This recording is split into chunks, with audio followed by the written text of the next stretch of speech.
Hey, does this sound familiar? You got one device that lets you catch the game live, another that lets you stream your favorite shows. You're watching sports highlights on your phone, and you've got your neighbor's best friends log in for the good stuff. Well, I want to tell you about a simple way to get all that entertainment you love without the hassle, and a great way to finally get your TV together. It's called Direct TV Stream and brings your live TV and on-demand favorites together like never before, so you can watch your favorite sports, movies, and shows all in one place. That means no more juggling remotes and no need to buy another device ever again. And the best part, there's no annual contract. So get rid of the clutter and the confusion and get your TV together with Direct TV Stream. You can learn more at directtv.com. That's directtv.com. Compatible device required. Content varies by package.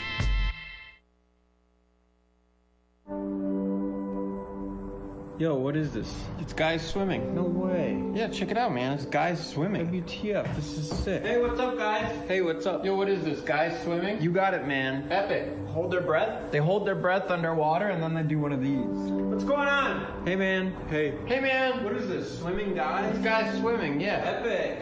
Holding their breath? Holding their breath underwater, yeah. Doing one of these guys. No way. Epic.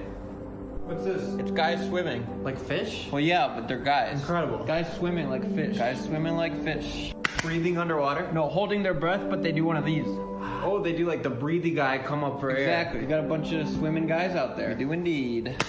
Swimming guys. Swimming guys. Exactly, man.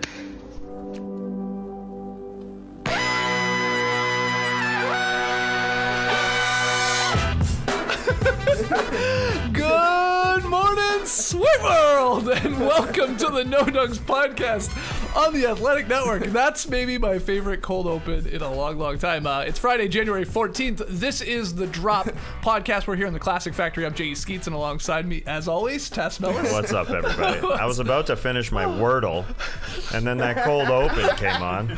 Oh, man, that kept getting funnier and funnier. We got the top shot hot boy himself, Trey Kirby. Hey, yo. Hey, yo. The international man of mystery, taking it to the max, Leigh Ellis. Friends. I mean, JD's just brought the energy from the start, hasn't he? I mean, that's what a cold open can do. Oh, God. And finally, making this magic happen, yes, super producer, JD. You guys want to do a podcast about swimming? Sort of. Guys swimming. Yeah, I do. Shout out to the stream teamers joining us live right now on YouTube. Subscribe, like, comment, and share the show. Email in your NBA questions to nodunks@theathletic.com. Grab yourself some No Dunks merch. It's been a while since I've told you to do that. Go to nodunks.com for hoodies and t-shirts and shorts and mugs and get that athletic subscription you've always wanted. Go to theathletic.com/nodunks so they know that we sent you. Okay, on today's Drop podcast, we're going to revisit yesterday's Hawks-Knicks trade. I say revisit because if you're just listening to the podcast, we did a quick 11-minute hit, an immediate reaction video podcast that's available obviously over on our YouTube page. But we've had some time to think about it. Maybe you have some more thoughts you wanted to share about Cam Reddish going to the New York Knicks. So we'll get into that. Leigh, you got a top 5 for us. I sure do, yeah. Inspired by No Dunk superfan Cheeve. Yes. Yeah. Are you going to be wearing a green hat while you do your top 5? No. I'm not going to take on the Cheeve personality. But I had a lot of fun with it. And yeah, hopefully you got a little trivia as well sprinkled in. I've got all the No Dunks elements there. Oh, yeah. Excellent. We'll also touch on last night's games. A lot of them, though, were of the blowout variety. Yeah, that'll be quick. But the Grizzlies extended their winning streak, so we got to get to that. The young boys. And we've got some rapid-fire questions that usually aren't all that rapid to end the week. But first, something different here, guys. Earlier this week, the NBA season hit the midway point of the schedule with most teams playing roughly half their games. So let's hand out some superlatives. All right, I got some questions for you guys. Play along in the stream team, or if you're listening, tweet at us at NoDunksInc, your answers. Tass, you're going to get us started here. My first question is, who's been the team of the first half? And there are many ways to look at that. Is it best team? Is it, most exciting team? Is it who's had the most storylines? Yeah. To you, who's been the team of the first half? Well, yeah, so many good teams. how does it resonate with me? Well, a good story always resonates with me. So let me paint some stories for you here, guys. Love a good story, paint. Yeah. Paint it up. Yeah, I will paint this story. I will give you a few, like a little trailer here for each of these teams, and then you guys can pick, okay? Comeback story of the year, it's got to be the Golden State Warriors. Right. Sure. Right. On top of the world, they fall off. They won 15 games. All of a sudden, the same guys, it's essentially the same group of guys on top of the Western Conference, figuratively speaking. The breakout best new artist, you can go different ways with this. I would go with the Memphis Grizzlies over the Cleveland Cavaliers, even though I love the Cleveland Cavaliers, and we'll get into Memphis Grizzlies, of course, a ton on this show, but the young guys, 11 straight games, taking over the league right now. It is wild to think that they are third in the Western Conference. They've jumped the Utah Jazz, and they're only like 3 games out from the top of the West right now. Yeah. You could convince yourself that they'll be at the top if you're a nutbag. And I'm looking forward, to going to Memphis, because they, whether you think they're going to finish 1, 2, 3, or 4, they are going to have a home court playoff series, right. And that has been so fun watching them in years past when they were the grit and grind in the playoffs in their home arena. Can't wait. Now this one's a little different. The boldest, confident sort of production company that spends billions and billions and billions of dollars on their movie, on their story, and then they follow through on it. The Chicago Bulls. They did a great job in the offseason. Now looking back, but they were questioned. Is this just going to be a flop? DeMar DeRozan coming in. They made the move for Lonzo Ball. So that's that category there. Yep. And then the steady as a rock, stable, won't make a good movie, but you'd want your daughter to marry this story, the Phoenix Suns. Okay. Yep. They're the Milwaukee Bucks of a couple years ago.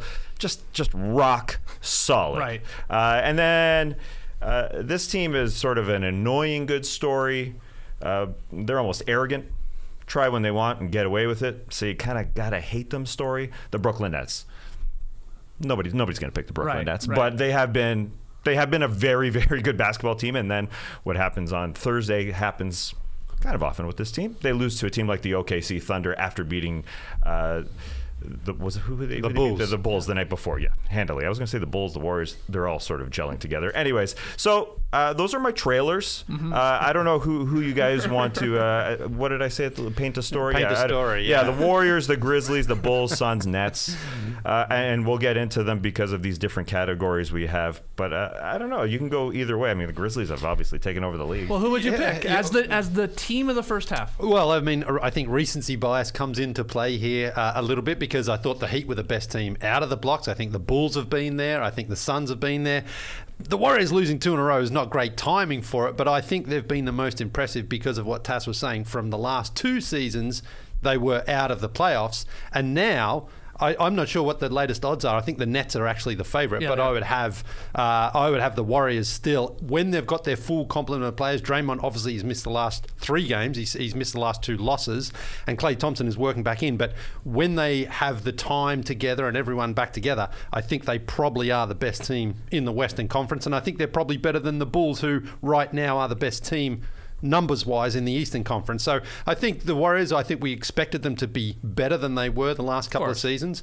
I don't think we expected them to be quite so good at this point of the season. No. As I say, I mean, last night they got absolutely pounded by a very, very good team, the Milwaukee Bucks. The night before, the Warriors lost to a couple of nights earlier, they lost to the Grizzlies in a very good game.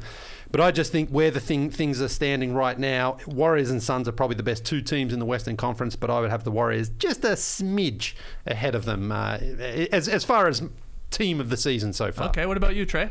Well, you know I'm a nutbag, so it's got to be the Bulls for me. They had the fewest wins in the league for the past 4 seasons, but right now, the best record in the Eastern Conference, 3rd best overall. They're so back, even Kevin Durant said it. The other thing I like about the Bulls, 14-6 against teams over 500. That's the 2nd best record in the league.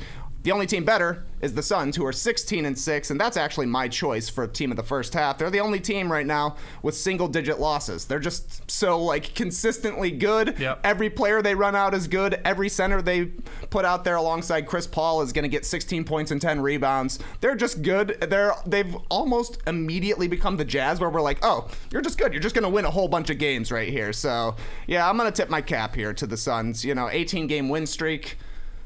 18-game win streak. What are you talking about? Is that right? Yeah, that's right. I know. It sounds so many crazy. When you numbers. said it, I was like, no, they did it. Yeah, And then it I was looked at like, me crazy. I was like, I feel like they had it, and I've been botching it this week, so I didn't look it up. I thought I had it. I thought I had it locked in here. Skeets gave me a crazy. No, because look. you're right. We were thinking of we were joking sort of about it has to get to 20 for us to actually remember it. Turns out that's true. That's right. Yeah. But I'll give the Suns my choice. 18 games in a row. That's incredible. They've struggled a little bit in the past couple of weeks, but who cares? I mean, it's been the Grizzlies' time to shine. In that time frame. But yeah, the Suns have been great, especially after last year.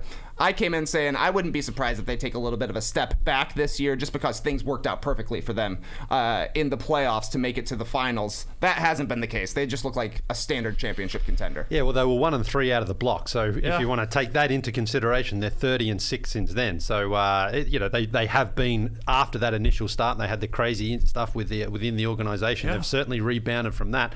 And now the question is, they're definitely getting 2 All-Stars. Perhaps they could even get a third one. I don't think so, but they've probably they've got a strong case, as strong as any other team has, for getting 3. And they're elite on both ends of the floor. They have their closers, like Trey said. Everybody they throw in there seems to produce. They're 5 centers. Anyone that gets chucked into there or thrown into the fire is fantastic. My hot take at the halfway mark of the season, I think we're getting Suns Bucks in the finals again. I think these teams are just so good 1 through basically 10 that, barring an injury to them, I wouldn't be shocked to see them there again, because they've obviously gone through the reps. Bucks winning the title. Suns know what it's all about now. You've got Chris Paul as your leader. They're just damn good basketball teams. So that'll be my hot take here. Okay. Yeah. I need to see Spice Brook it up. Lopez come back to believe the Bucks can go to the finals. That's a huge question for me. So who is your pick ultimately? You gave us all the that's a great trailers. question. Are you going? You're obviously going one of those 5, but where are you going for the team of the first half? Well, maybe I just want to sit back and critique the movies and not pick one. Oh wow.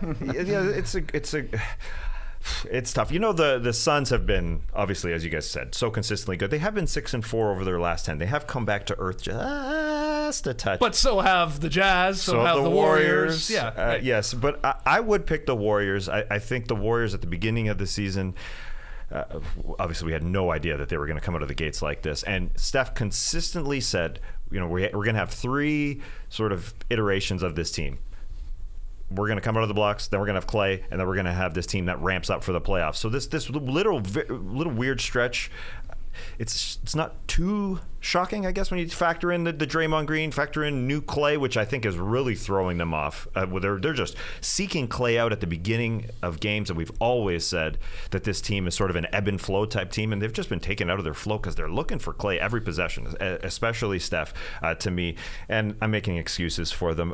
I don't know. I mean, this is a great season. You're definitely picking the Warriors. Yeah. Because to me, it's also which team do you talk about the most? Do you want to talk about the most? And, I think the Warriors are high on your list, on a lot of people's list.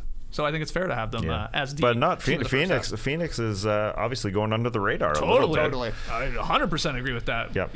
We don't talk about them enough. I don't think the rest of the NBA media talks about them enough. But again, we've said before, that's almost a compliment in a backwards way, because it's like, they won again. Oh, they dominated again. Yep. Oh, it doesn't matter who's playing. It's Spursy. It's jazzy. It's Bucksy over the last couple of years. And Leigh slipped it in there, the Robert Sarver investigation that has been happening over the last few months.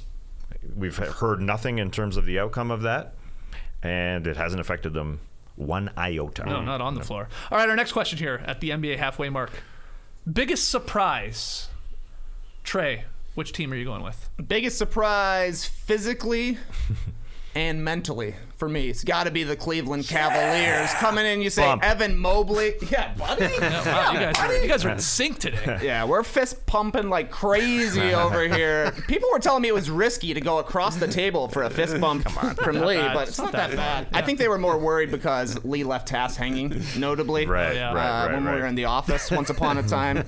And that was a side-by-side. Yeah, that would actually come up under biggest disappointment, missing on a fist pound like that. But biggest surprise has got to be the Cavs. I was like, there is no way that this is going to work, having 7-foot Evan Mobley next to 7-foot Jarrett Allen. But apparently having 2 7-footers out there is really good for your defense. They even had success with Lauri Markkanen playing the 3. I don't think he's had a great season, but he's been able to stay on the court. Yep. They've had a ton of injuries. They've fallen back a little during the injuries, but they've kept their head above water. And I've been a little hesitant to actually believe in the Cavaliers this year because I thought it was going to be a replay of last season when Leigh was showing up wearing his Sexland shirt, flexing. They had the huge game against the Nets, and then we never talked about him again for the second half of the season. You look at the expanded standings, they haven't been great against 500 teams, so I'm like, they're going to fall off eventually, but they haven't. They look like they should at least be a top 6 team in the Eastern Conference this year, and that's definitely not what I was expecting coming into this season. I mean, it's been a long time since we've had a Cavs team with no LeBron win a bunch of games and look legit, and that's Cleveland there. I assume that's your pick here for the biggest surprise? I think so. I think it hasn't been talked about how they overcame all those injuries as well. They lose essentially their leading scorer when Colin Sexton went down, and then Ricky Rubio, who ended games for them, and so 2 of your lead guards. It's shocking how they've been able to handle it, but it just shows that Darius Garland in the backcourt, Jarrett Allen, and Evan Mobley are foundational pieces for them to go through the last few years. Like the Bulls have been horrendous the last few years in the Eastern Conference. The Cavs have essentially matched them at being horrendous, and now they have 3 pieces that any team would want. And I think, again, to build around those guys. And then, a lot of those guys come out and even up and down the roster, everybody that they throw in there have been great. And it's such a unique style of basketball as well to play 3 7-footers and to be really good at it. I will throw the Minnesota Timberwolves in there as well as a surprise. I know they've been up and down, but they've got grit, I think, when it comes down to the end of games. And I'm surprised that that comes out of my mouth. But I think they're like a 500-ish gritty kind of team. Okay. And that's surprising to me. The way they've changed it. D'Angelo Russell can play defense. I mean, then he'll fall asleep and not box out, as we saw with the Conchar moment last night. But I don't know. I think like these young teams, it's easy to sort of get yourself, for me, to get excited about, and the Wolves are definitely one of those teams, and they have been fulfilling that promise to some degree this season. I think there's only real 3 candidates. Now you threw the Wolves in there, so maybe that's a 4th for surprise team. I think it's either the Cavs, it's the Grizzlies, or maybe the Bulls too, because I don't think a lot of people would have had Chicago as the number 1 team in the Eastern Conference outside of Trey Kirby. Yeah. So who do you go with, or is it the Wolves or another team that I'm forgetting? It is the Grizzlies for me because, especially again, they've won 11 in a row, so they're peaking at the right time as far as giving out mid-season awards here. Sure. They were 10-10 at one point, and Ja went down, and I think I said on the show they got to hang on for dear life now, and they instead went 10-2 in his absence. And since he's come back, there was a bit of a rough sort of readjustment there, but now they are rolling, and I just think it's not just all Ja going out there and having sort of, like Westbrook-like numbers when he was on the Thunder. He's obviously playing at an incredible level, but there are so many guys like Desmond Bane. We've talked a lot about him. Tyus Jones coming off the bench. Jaren Jackson looks like he's starting to really fulfill that potential that we've seen. And they're well coached. Their defense has improved from dead last to 8th in the league in like a blink of an eye somehow. And that, to me, is really the biggest sign. Is like they are starting to defend well. They're leading the league in steals and blocks. You saw it again there last night a couple of times against the Wolves. They just get out and trap and get that ball out in transition, and they're away with it. So they just get more shots than other teams because of the work they do on the glass, and then like second you said, chance points, turnovers. And guys like Brandon Clark, who's also been very, very good for them coming off the bench there, like athletic at both ends and just providing support for this superstar player there in Ja Morant. Now, Ja was leading the league in scoring, I think, in the first week or 2 of the season. That's dropped back, but that's fine because they're winning games. The fact that they right now are 30-14 is a complete shock. The Bulls being best team in the East so far, definitely a shock, but more a sort of one you could have been sold on perhaps at the start of the season. I don't think I wouldn't have bought stock if someone said Grizzlies 30-14. No way. No thanks. No, yeah. You know. Yeah. But, you know, I think just with everything that's going on in the East, it's like, well, they got DeRozan, they got Lonzo Ball. You know, maybe this is starting to turn around. Yeah. And they missed their best player for a quarter of their games in John Morant. Like, that's... The Grizzlies did. Yeah, I'm sorry. Yes. But then after that as well, the Cleveland Cavaliers, they've been such a fun team to watch. Yeah, you know, they've been just great at home there. The Ricky Rubio injury is just a real deflating blow. I think everyone was kind of pulling for Ricky Rubio, seeing him have success in that role there. Kevin Love has been that might be the most surprising thing of this whole thing. Like, he's Kevin Love, happy in this role off the bench, 20 minutes per game, but contributing like absolutely 14 and 7 in limited minutes. And it feels more like the substance there, as it wasn't last year. It was like, wow, they're sort of hot early in the season. They dumped Andre Drummond. They were like, you're playing too well. We don't want to win.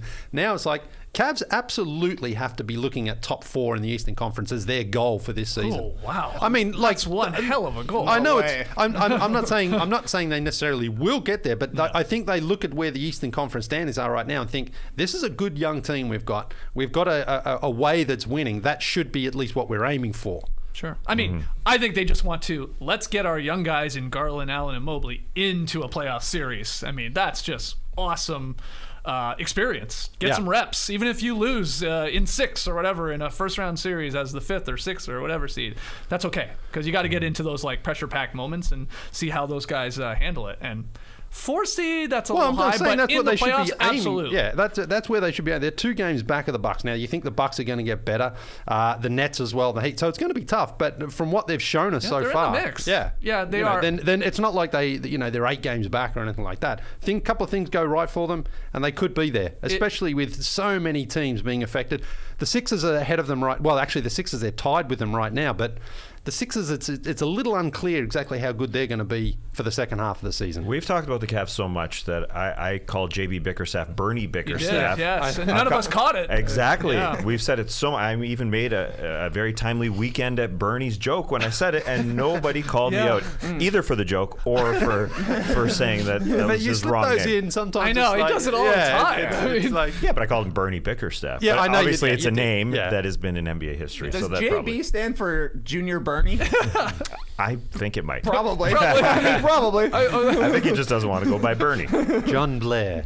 Oh, Really? Nice. Good fact check there. Oh, Wow. Junior Bernie to me. yeah, me Junior too. Bernie's Is, way he, better. is Bickerstaff like 2 Blairs in 2 days, by the way. We had a Blair. Rasmussen. popping Rasmussen. packs? Yeah, Yeah. there you go. Say it again. Rasmussen. There you go. Is Bickerstaff the front runner for Coach of the Year? I know it's not the sexiest award in the world, but Taylor Jenkins. you think so? Yeah.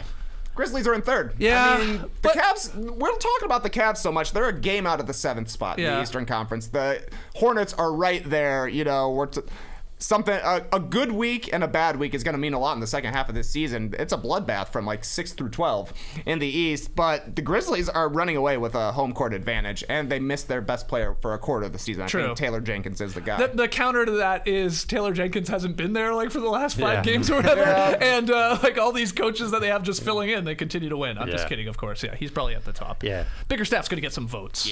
Bernie, Junior Bernie, and John Blair. All right, next question. Let's flip it on its head here. Halfway mark, biggest disappointment. Leigh, where are you going? I'm staying very close to home here at the Atlanta Hawks. They've been dismal. The season started off great down at the Fortress. I was there. First game, we won by 30 against the Dallas Mavericks.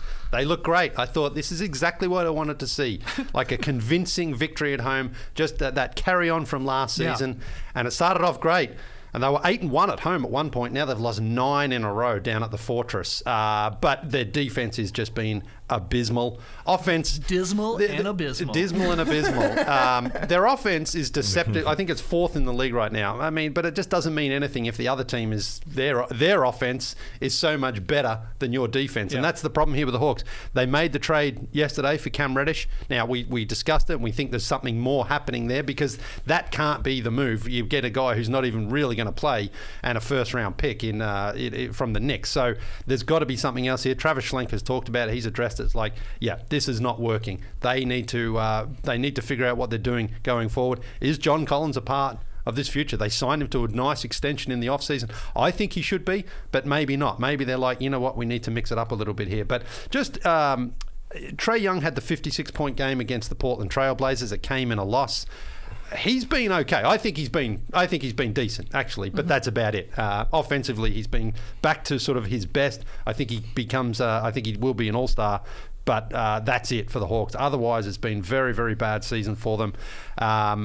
They need to make some changes because they are not even close to the play-in tournament right now, and that will be a complete disaster considering they made the Eastern Conference Finals and led the Milwaukee Bucks 1-0 last season. Yeah, for sure. Very disappointing. I think the Hawks would be on a lot of people's list here. Are there any other teams that come to mind?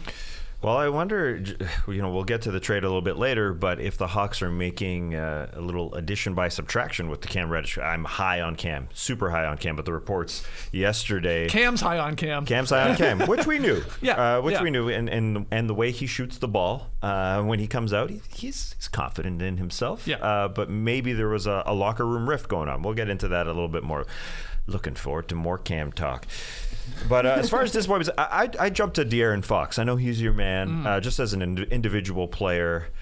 I don't want to compare him because it's not right. But you look at John Morant and how he's grown, young player, and you'd think Fox is not necessarily on the same trajectory, but not on a downward trajectory. He can obviously get to any spot he wants on the floor. He's super duper fast, and that's where the comparison with Ja has to come in a little bit for me. Watching him on the floor, and the shooting hasn't gone well. The body language hasn't gone well. Defense is brutal. Defense is he bad. He should be so much better. Yeah, but then again, plays for the Kings, and is he already at the point of his career? Like, get me the hell out of here. Yes. Yeah, he signed his big deal. Yeah. Right. Yes, but he's not playing with pride. Yeah, maybe it changes if he gets dealt, but 24% from three. Yeah. For the way the game's played as a point guard these days, that should be way higher. He had one good year. Yeah, 37%. In his second season there. But that's the thing. That should be improving, even if it is only incrementally, not taking a huge step back like that. I mean, he should be respectable. Three of his 4 previous years were, respectable Westbrook levels at least. Now it's, way lower. Okay, so you're going with a player, De'Aaron Fox. Man, wow, that hurts. It does. Here. But as for teams, Trey, again, I said the Hawks. I think the Blazers are probably in the mix. The Lakers. Definitely. They're a 500 team, and the Celtics are basically a 500 team, right? Is there anyone I'm missing, or would you go with one of those? I think you hit on all of them.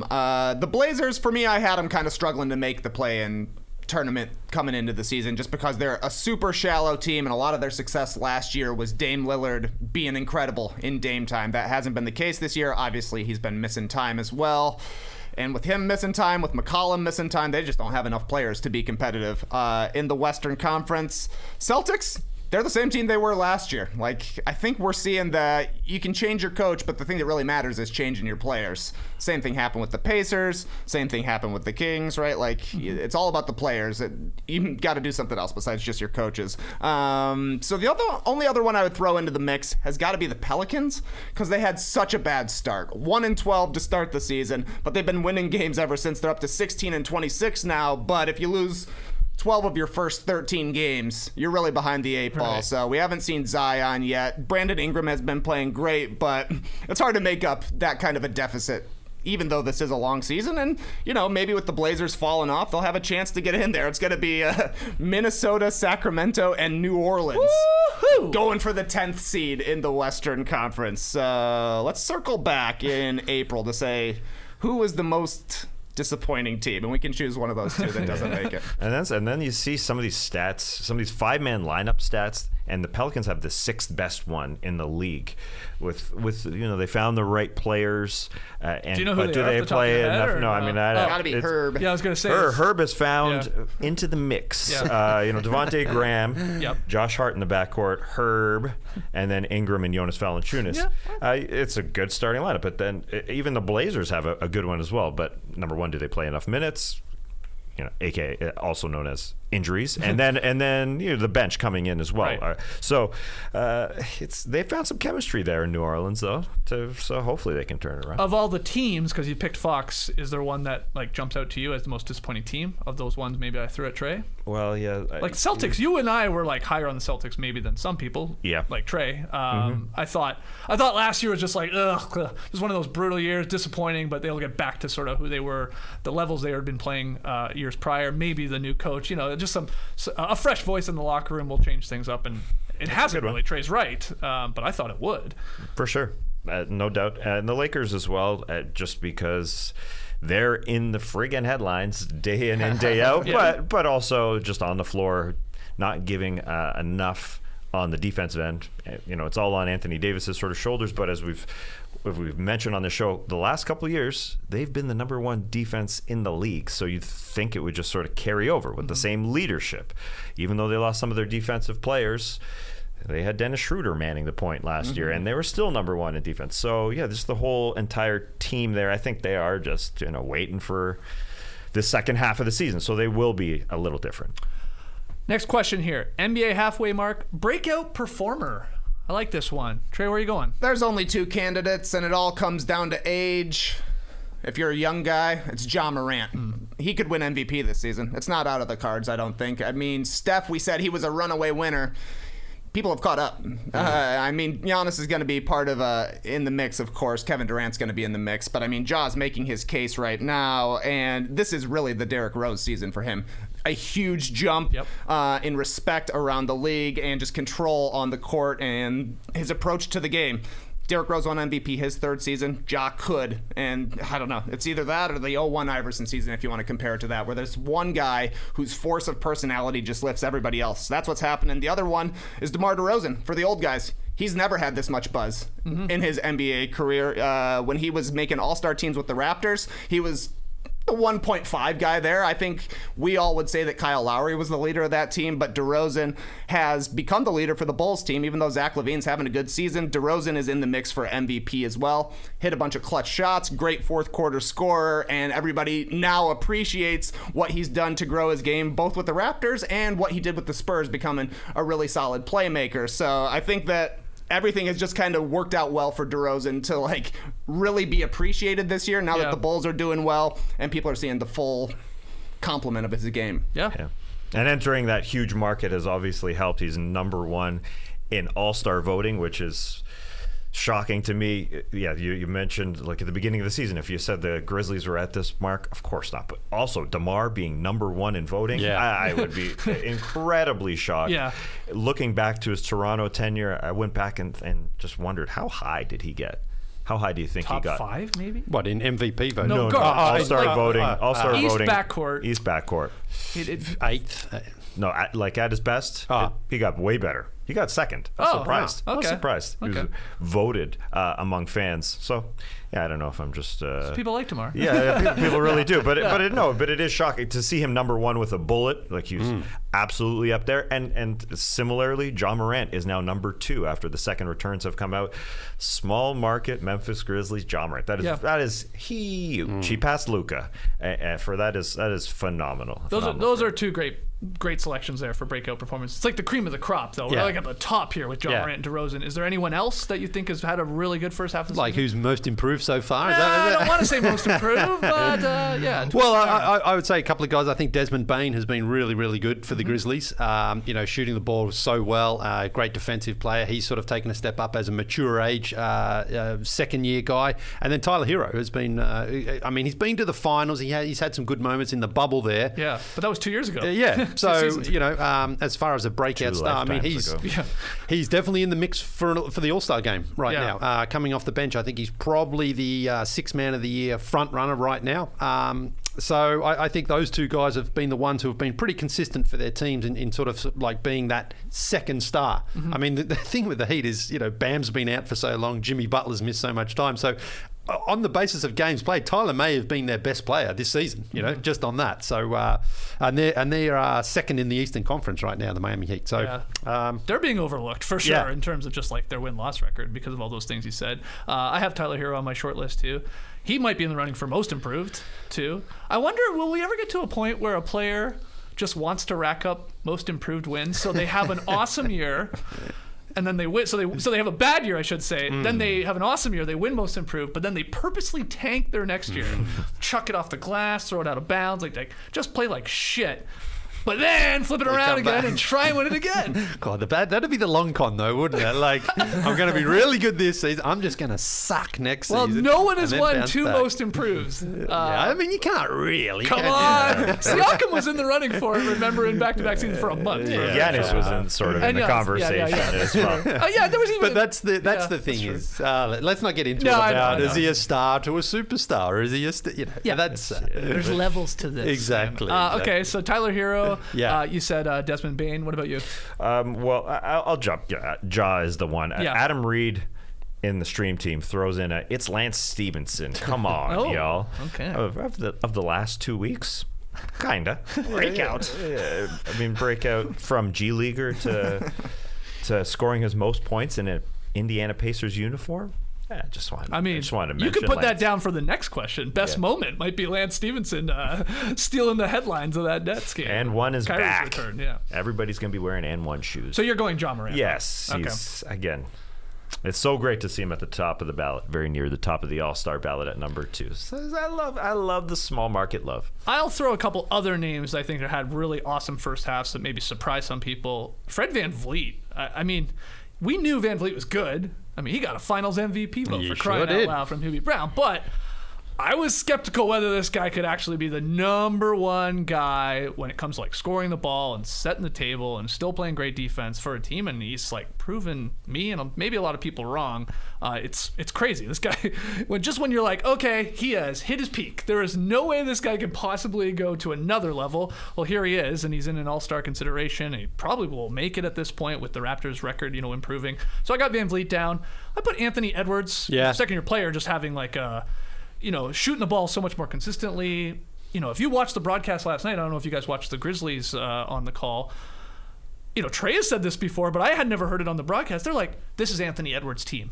Like, it will be, if it's not already. I mean, Carly Downs on the team is a damn good player, is an All-NBA guy and an All-Star guy, and even, like, it was Brevin Knight on who is it? Pete Pranica on the Grizzlies call. But they're like saying like it's just a matter of time if it's not there already, which is pretty wild when you think about it. And they might be true. I think so. I might be right. I wonder what our friends Dave Benz and Jim Peterson are saying on the Wolves call. Oh, I know. I would. But you saw at the end of the game, so it was. He's damn good already. I mean, he should be. He's a number 1 pick. Like, this shouldn't be surprising. But So is Towns, though. yeah, right. But Towns takes a back seat in the fourth quarter. There's supporting no him. doubt. Yeah. So this is Anthony Edwards' team. Okay. So I got him there, and then a little bit lower down the talent level. Jalen Brunson has been awesome for the Dallas Mavericks. Especially when Luka was out there, he was doing a fantastic job, sort of keeping them afloat. So he's going to get paid, and rightfully so, I think. Yeah, this is the year. I just I don't want you to get too excited about the Fred VanVleet being an All-Star, though. Obviously, he deserves it. I'm feeling pretty confident about it. I don't know if the coaches pick him. So I'm just not. So he's going to certain. get overlooked. There's going to be too much love for a LaMelo and a Darius Garland and a Tyler Herro maybe, and A Celtic can sneak in because of the history there. They've Jason Tatum has been an All-Star. Jaylen Brown is doing some crazy things. It's easy, I think, to overlook the Fred VanVleet season for some. I think. I just, right now, obviously, everybody can ride it. We're riding it. We're feeling good. He's playing out of his head. But when it comes to the 15 coaches when they pick, I guess it's all 30 coaches pick both conferences. That's a great question. Or do just the East pick the East? I think it's only. I think it is by. It's only the Eastern I Conference think coaches so. pick the Eastern believe Reserves. so, yeah. Okay, so I guess it's the 14 coaches because Nurse Raps coaches can't pick their own guy. Anyway, Where does Dwayne Casey fall then on that? Does he go? I think he backs them. I do too. I think he's a lock. yeah. He's a lock. Bet on him. You got to bet on Fred. Final question. Fred did, so you. Yeah, I should too. know. He continues to. It's unbelievable. Exactly. He's at the craps table. He's hot, man. Just keep do whatever he's doing because he's got it going. All right, final question here. NBA halfway mark. Best moment. You can go anywhere you want with this, Tass. I won't get cute. Okay. I will lead with the leader, Steph Curry becoming the 3-point king. It's a memorable one. Yeah. I didn't think of that one, to be honest. I didn't remember that, actually. That was last night. He became the 3-point king. He broke the record just last night. What record? He's breaking it every game. He's technically right. Hey, man. Thumbs down, hey, man. I hope we get to a universal fist bump here all around the table by the end of put it in. By We all gotta agree on a point, though. Yeah, maybe we'll get there.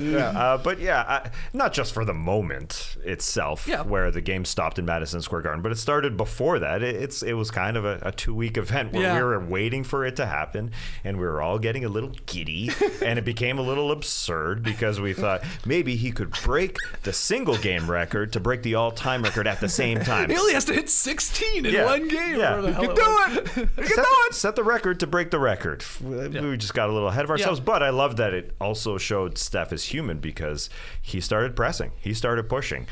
He said it afterwards that those games against Orlando when we thought he could hit 16 threes and leading up to the Madison Square Garden moment. So that was nice. And then the moment itself I thought was a lot of the times I don't remember any of these moments. When we stop and look at NBA history, Ray passing Reggie, I did not remember that. Had to go look it up. But the play stopped. The Warriors committed a foul. Steph got the ball and was very emotional. Hug dad, hug mom. The NBA made it a 3.5-minute break instead of a 2.5-minute really break. Cool. They stretched it out, and it was in Madison Square Garden, so it all worked out well. And Steph was extremely, emotional and obviously demonstrative. So yes, I'd say Steph. Okay, where are you going, Leigh? Best moment. Let me ask you a question. Do you think Kevin Durant regrets not going to the Knicks? The Big Bong video! Oh my God! First game of the season. We had Cuomo. We had De Blasio. It was rough shit. Big Bong! Come on, that's got to get a fist bump. Nice. Bing bong video. Well, I mean, just the whole game, double overtime game, great stuff, and then the Knicks fans just bringing it afterwards. And then they had another incredible game against the Celtics, coming back from 24 down. RJ Barrett hitting the banked-in game winner. So there's been some great moments, but I think we got off to a great start there with that video, that game, and fans back in the garden and everything. It was great. Okay. Wow, I didn't think of that one either. You guys are bringing it here. These are awesome. What about you, Trey? I had Bing Bong #1 on my list, especially with the sequel, like you're saying. That was the game when Julius Randle was bringing fans back, right? A lot was happening. I had Steph was on my list as well. I would add DeRozan hitting back-to-back game winners on the 31st and the 1st.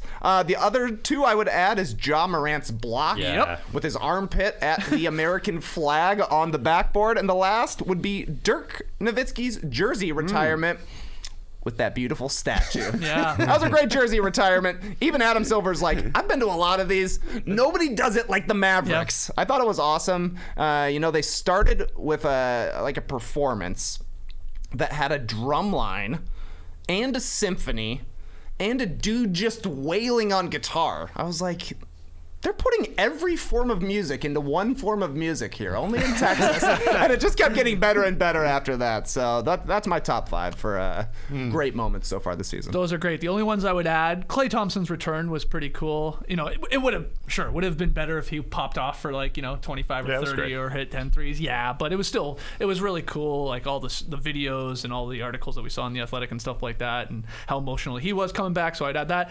And then just in terms of pure craziness on the floor, Devontae Graham's 60-footer that he banked in after Shai Gilgeous-Alexander hit some crazy 30-footer to tie it up against the Pelicans, I think has to be included. That was just like... Yeah, I forgot all about that. Yeah, it wasn't even that long ago, really, was it? So that's what I would throw on there. But yeah, I had the block as well from Ja Morant, and I had DeRozan's game winners back-to-back too. But let's hear from everybody out there. That's a fun one. Best moment from the first halfway point, or up to the first, what am I trying to say? From the first Half half of the season. is all I'm trying to say.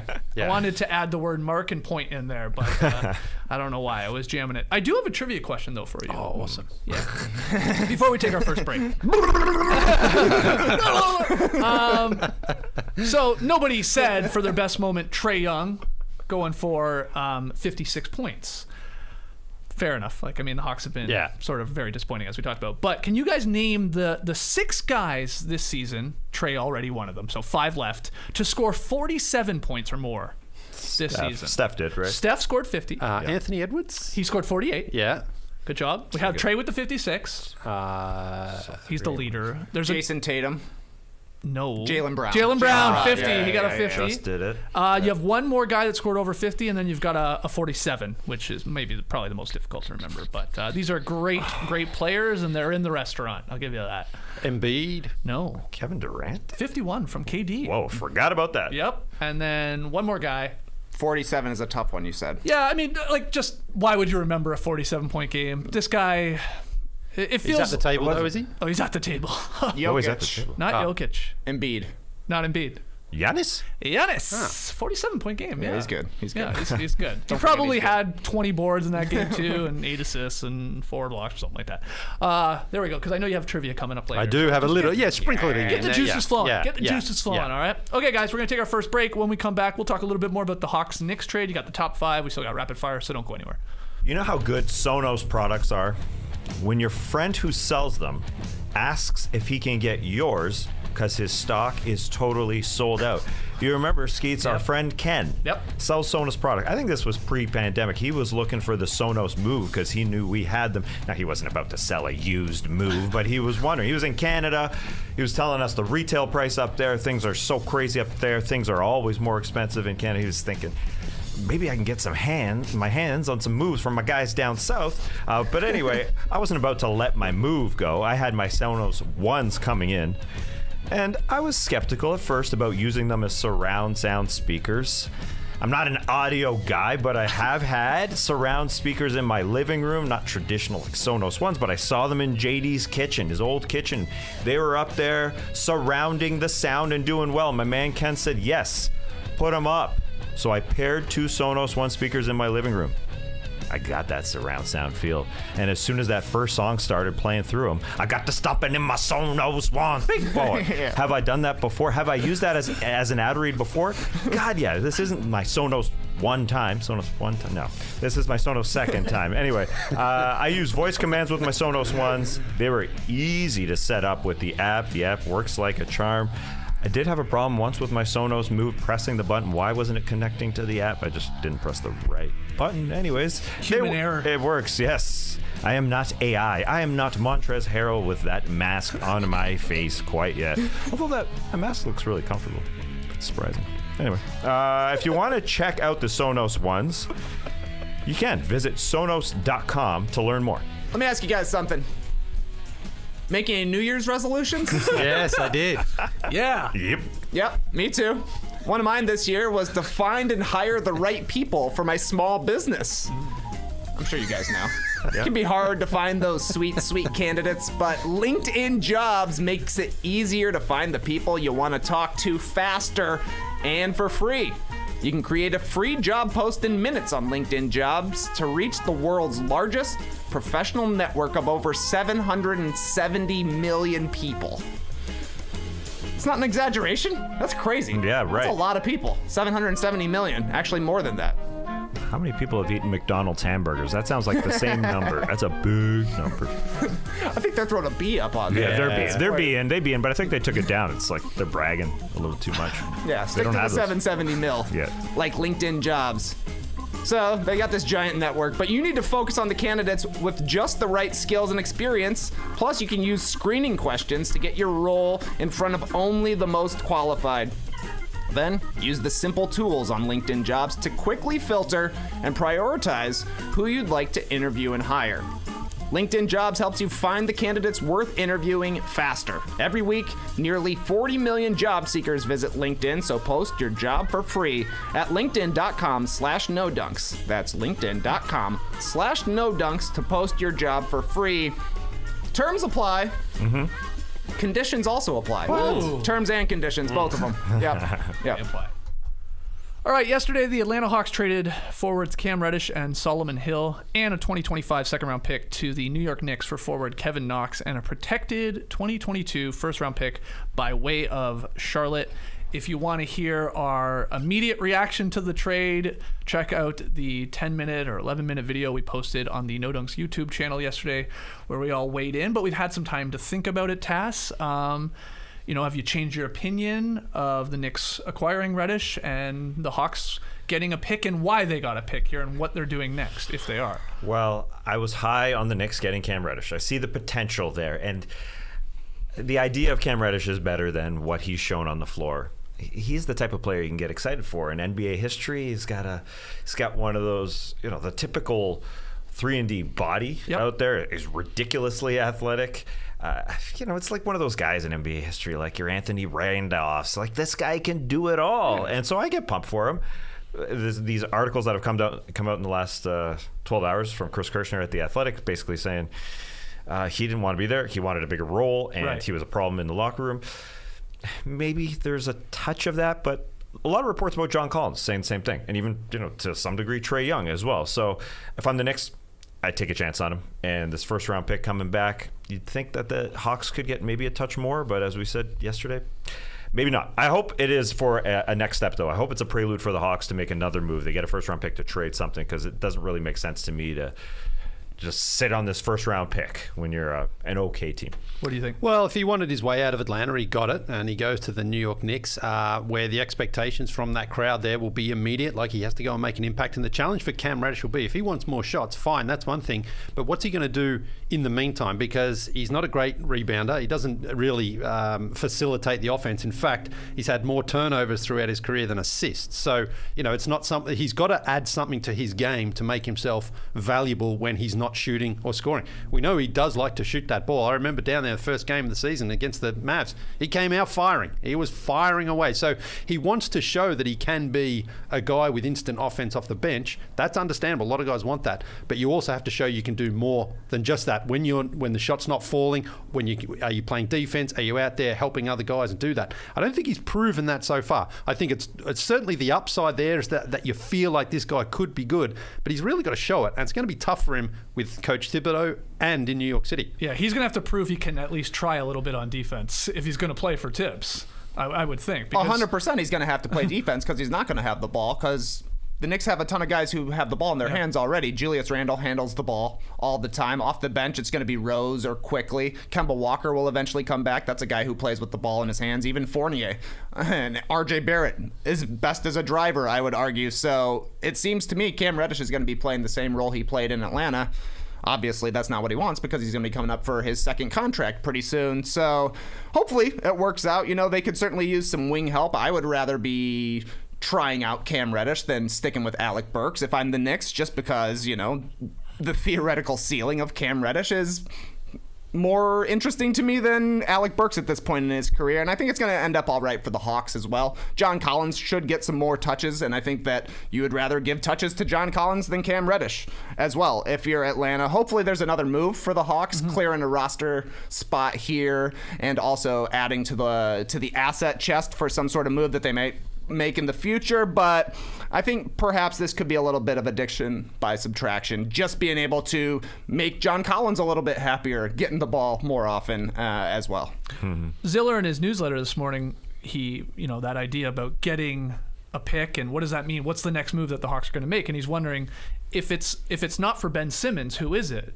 Because Ziller brings up a good point. It's like, in theory, the Sixers want players, not picks, right? Now, maybe they're not in love with Cam Reddish, and maybe this isn't even happening. But then Ziller goes on to throw out a couple other potential names, teams that are basically tanking or bad, that you could use a pick or two to then get this player. Jeremy Grant from the Pistons, he chucks out there. Christian Wood, let's say, from the Rockets. He says Eric Gordon, but he's like, you're probably not trading a first-round pick, even if it's protected for Eric Gordon at this point. Buddy Hield, Harrison Barnes. Maybe this is something that the Hawks are thinking here. I have not been tantalized if I'm Travis Schlenk by any of those names, right? Well, So maybe it's a 3-team deal where you are appealing to a team who's rebuilding with a first round pick. to swing it around to get Ben Simmons. Right. Because of all those names, the Hawks are trying to upgrade in terms of their talent level as well, I think. And so that's got to be their move. And they still have a glut of players as well. Yeah, John Collins will get more touches. They, in theory, want DeAndre Hunter to be have more touches. Bogdan's still there. Herter's still there. So they could still package more players. They want an upgrade, and I don't think it's a lateral move, which what I think would be Barnes and those types of guys. The other great point from Ziller was, why didn't the Hawks wait until next week to do this? Because the Hawks play the Knicks this Saturday. Yeah. And are we due for a Cam Reddish revenge game against Atlanta? You know he's going to come out firing if he gets in there. That's probably why they did it. Right. Yeah, helps the Hawks. So that he's going to just take a million shots. Exactly. Yeah, true. As long as he doesn't pop off for 30. Because he has those games where he does actually. Does he? connect. Yeah, he's had He had that one great game in the playoffs. 6 for 7 from 3. Off the top of my head, I think I was at one here down at the Fortress. I'm pretty sure I was. He's had maybe 1 or 2 big games here for the Hawks this season. So it happens once in a blue moon. His big games stick out. Yeah. That's what I'll say about Cam Reddish. You remember the flashes much more than you remember the fact that he has more turnovers than assists in his career and this season. You don't want him handling the ball, which I think is the problem. Is he wants himself handling the ball. There was that report from Chris Kirschner preseason where he says, I need to get back to my old self. I need to play like I did when I was in high school. Yikes. All right, let's get to the games last night. The Grizzlies won their 11th straight. They beat the Wolves 116-108. This was the closest game of the night, TK, and it was fun. You know, it was like a little back and forth down the stretch. I would say watching this entire game, it wasn't. No. It was choppy. There was no real great flow to it, but it came down to the wire, and obviously the Grizzlies made some timely buckets. But what did you think? Well, Skeets, you were talking yesterday. It's getting pretty crowded at the MVP table. Restaurants filling up. Need to make room for John Conchar. Jitty was litty last night. I thought he had 18 rebounds, but I saw today when I was checking the box score, 17 boards off the bench, 2 huge momentum plays in the fourth quarter as well. He had a tip dunk to put the Grizzlies up with about 5 minutes left. Then he really iced things with a three-pointer with a minute left. Love to see an Illinois boy out there. That's what I thought was a fun game. You're right, it was choppy in the first half, but there seems to be a little bit of beef between these two teams. Yeah. You know, they're kind of, the Grizzlies have certainly surpassed the Timberwolves at this point, but, you know, they were both kind of like battling to be in the play-in last year. They're both youngish teams who are trying to improve, and I love Patrick Beverley, like, trying to get in Ja Morant's head. You can't do it, buddy! I'm sorry, that guy is unrattleable. And I got to mention it, 2 straight losses for the Wolves since Leigh had them as a winner. And he said, don't worry, next Monday they'll be losers on the show. It's looking like it. Smart. Well, Patrick Beverley is like, you can't go 0 for 5 from 3 and 1 for 9 from the field and talk trash when your team loses. I want to cheer for him. But then there's times I'm just like, come on, man, you've got to understand. You can't be talking trash in this situation to Ja, who's on the 10. Now, Ja actually didn't have a great game last night. This one felt to me like it was a scheduled loss almost for the Grizzlies. Like, they had the Warriors there the other night, big emotional comeback. They win that game. They've won 10 in a row. It's like, they're just going to drop one here. Right. You know, they're just going to. I thought they were going to lose this game too. Yeah. For good portions of it. But then they hung on. And again, to get those other contributions, I thought Jaren Jackson again was really good for them, Desmond Bane. So it's not just Ja Morant. They're not living and dying by him. He went 0 for 7 from 3-point range there last night. So that was nobody could hit a 3 last night. No. But their defense, I continue to be really impressed with the way that they just hustle and get out and force turnovers and create situations for themselves. That's a really, really good skill they've got. Towns a couple of times there, gets a ball, and they just sort of collapse on him and he threw it away, or they just basically took it off him and went down. So good stuff from the Grizz. Anything to add to the Grizzlies-Wolves game? Yeah, there was a lot of misses in this game. Speaking of old Minnesota Timberwolves, we talked about Sam Mitchell this week. He was former Raptors head coach when he used to say, more shots! More shots! He wanted the Raps to get 100 shots. It almost happened in this game for both teams, 92 and 96 shots, because there was a lot of misses and a lot of rebounding. But then, the last 6 minutes was absolutely entertaining in Memphis to get guys like John Conchar deep off the bench.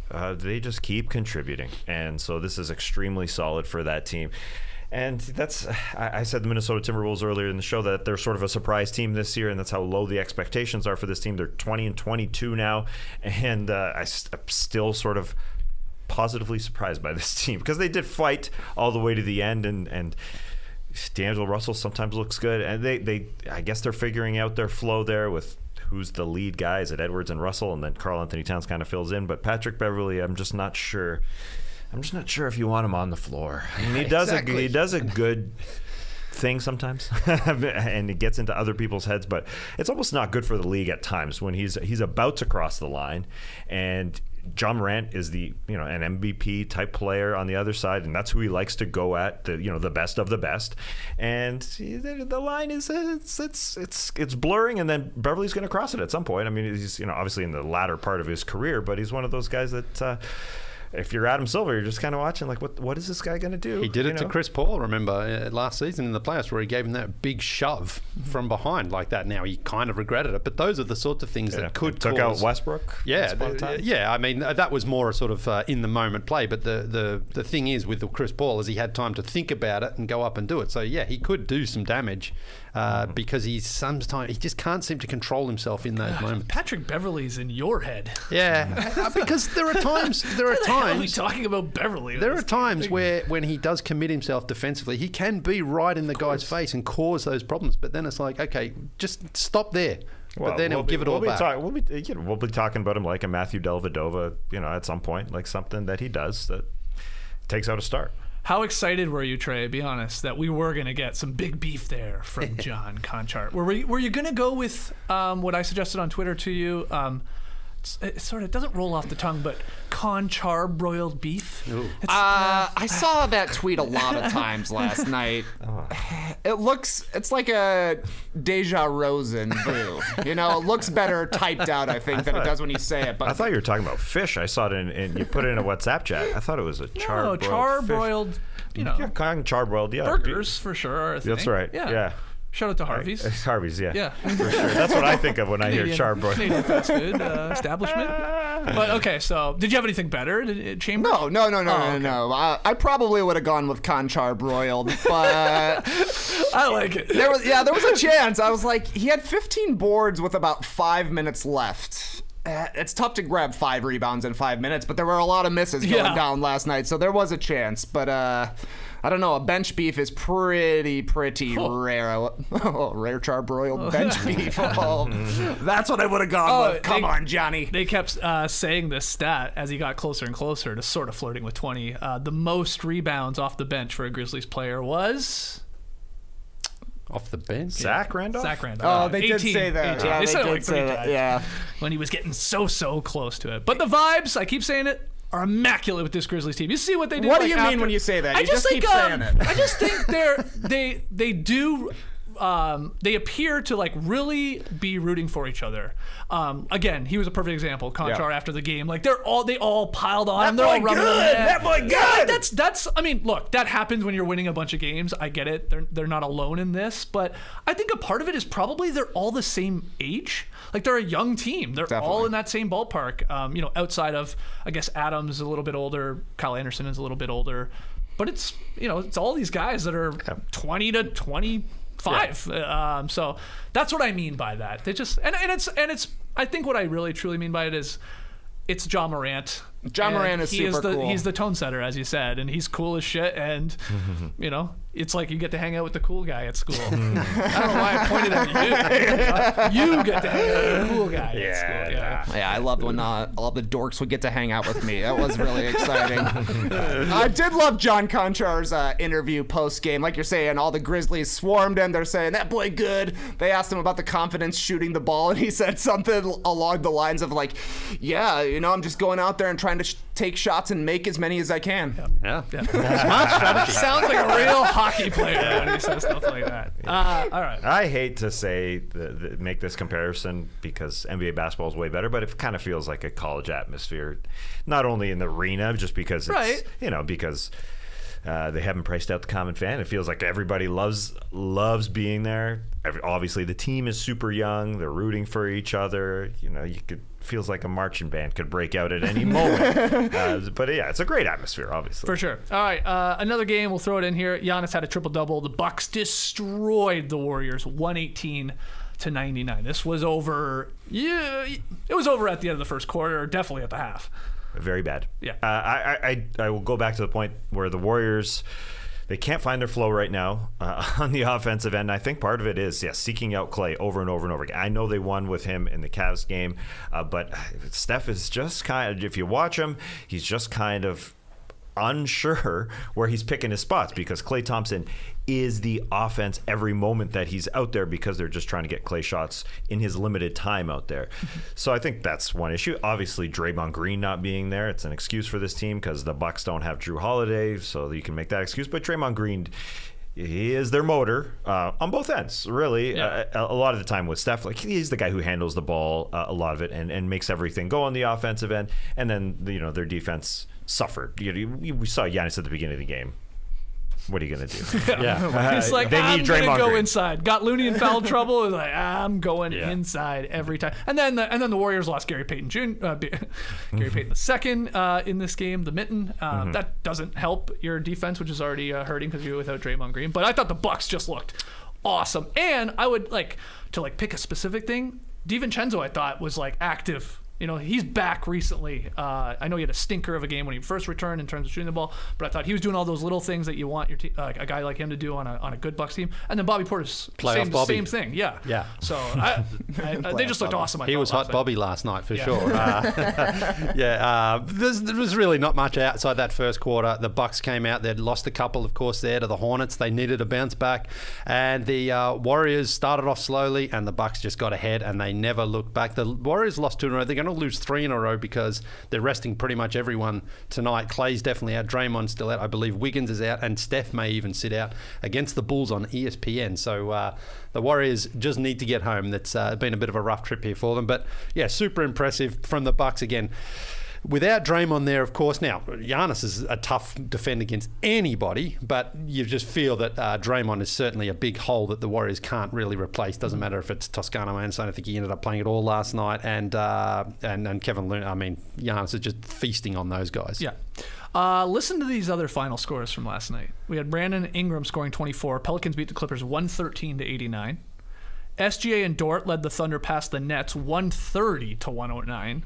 And then Willie Barton, scored 21 Willie. as the Nuggets. I don't know why I called him Willie. I'm not sure why I did that. Nuggets beat the depleted Blazers 140-108. I know why you called him. Yeah, why? Willie, because yesterday when we popped packs, we talked about Willie Burton. That's why. Willie exactly Burton. why. I like it, actually. You're right. Willie Barton. That's 100% why I called him Willie. Willie Good call. Burton had a 50-point game in 1994-95 season. Right. Same season as Dana Barros. There we go. Just some Was he farting? I don't know. ugly scores. The only one I wanted to bring up here was the Thunder over the Nets, I guess, is surprising. Now Durant didn't play. It's in Brooklyn, so Kyrie didn't play. So it is Harden. It was a bit of a schedule loss if you want to make an excuse for Brooklyn. They were playing their 4th game in 5 days, and this was a stretch that began with a home victory Sunday over San Antonio and then a loss the next night in Portland. And I didn't realize this at the time, but the Nets were the first team since Detroit in 1973 to play in the Eastern and Pacific time zones on consecutive days. Ugh.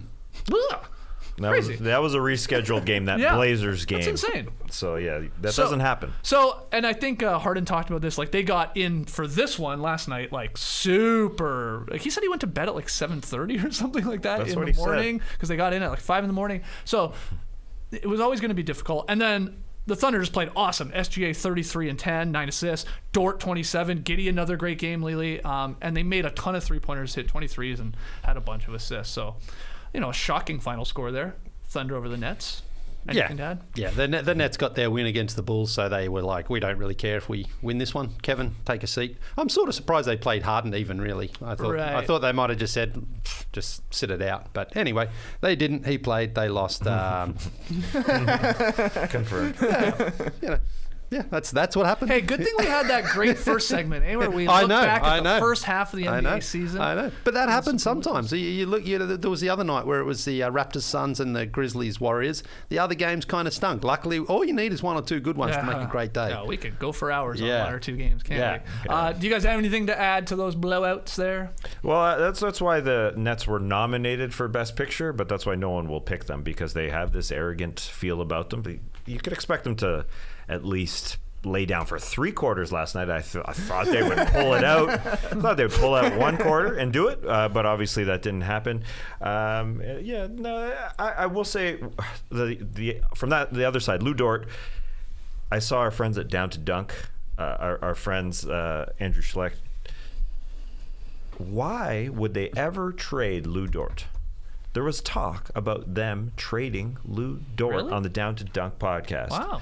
Why? He's very difficult to trade because his contract is so like small. Nothing. Yeah. Well, yeah, you could trade him, but I just don't understand that. Anyway, we should have Andrew Schlecht on to explain that, because I think Lou Dort would be desired by 29 other teams. Especially on the deal. But he's not a pick. Yeah. If he were a pick, maybe the Thunder would want to hang on to him. That's a good point. That would be crazy if they did trade him. One other thing about flying back to Andre Iguodala, I just had a flashback of the Warriors Bucks.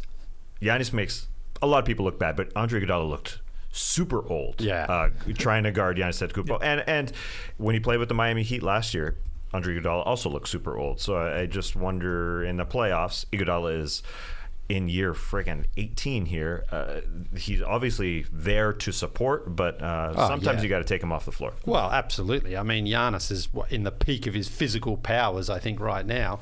And Andre Iguodala, who's been an incredible defender his whole career, just can't keep up with him. Giannis can just move around him. He can outbody him. He's too physical. He's too big. But again, no team is going great. We've got the Giannis stopper, but Iguodala at this stage of his career is nowhere near that level of being able to slow him down. All right, well, as promised, let's have a little top 5 fun. Top 5, top 5, top 5. Top 5, top 5. Yeah, top 5. Again, inspired by a man named Cheeve. What a big week it's been for Cheeve. Was he on... was it him when he was shooting the free throw this week? Earlier this week? Holy moly. It was last. Yes, Cheeve is a Celtics fan. I think it was Monday. I think we showed you at one point him taking a shot down on the parquet floor there. We showed you a Cheeve highlight this week. Yeah. He wears a lot of hats, a lot of green hats. We always like to say you got Cheeved.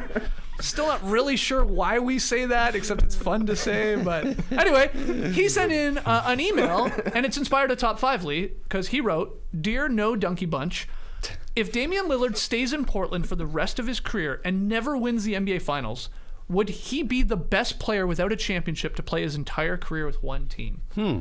And I think it was Tass said, "Whoa, that's a damn good question, Chief. Yeah. That could be a great top 5 for our man Leigh, our historian here." Yeah. So that's what you've done here. You have the top 5 players to never win a championship, but played only with one franchise. team. So when I first saw it, and I thought, okay, and a couple of just sort of pop into your head straight away.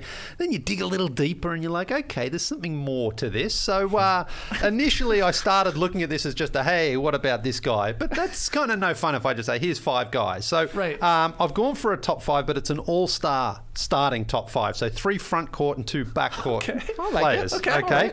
And then afterwards, I've got a little bit of a take.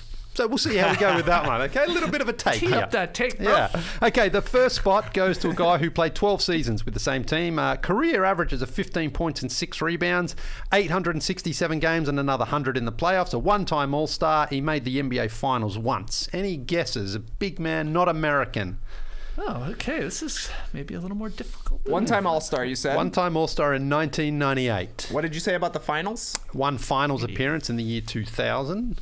Not American. And only one All-Star. 12 years. Yeah.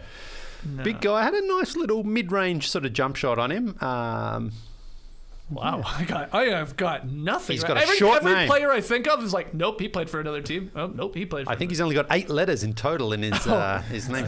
Joe Smith played for a million. Don't tease me like that. Yeah. Yao Ming is 1 letter short and didn't make a final. Yeah. Way too many All-Stars. Rick Smith. Correct. Shout out to the stream Nice. team Good job, coming Rick through with that one. Rick Smits, yes. Indiana Pacers there, Rick Smits. Rick Smits is on this list. Rick Smits was an all-star.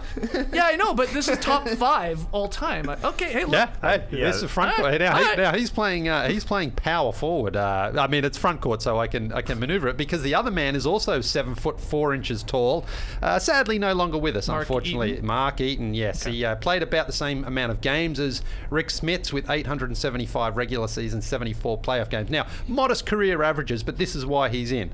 2-time Defensive Player of the Year, 5-time All-Defense member, led the league in blocks 4 times throughout the 4 seasons. He led the league in block. 1 year he averaged 5.6 blocks per game, and he still holds the single season record with 456 blocks in a season. To put that in some perspective, Rudy Gobert has only had 200 blocks in 1 season, and Miles Turner, the current leader this season, is on pace for around 230, so barely halfway there. Double. So here's where the first little trivia comes in.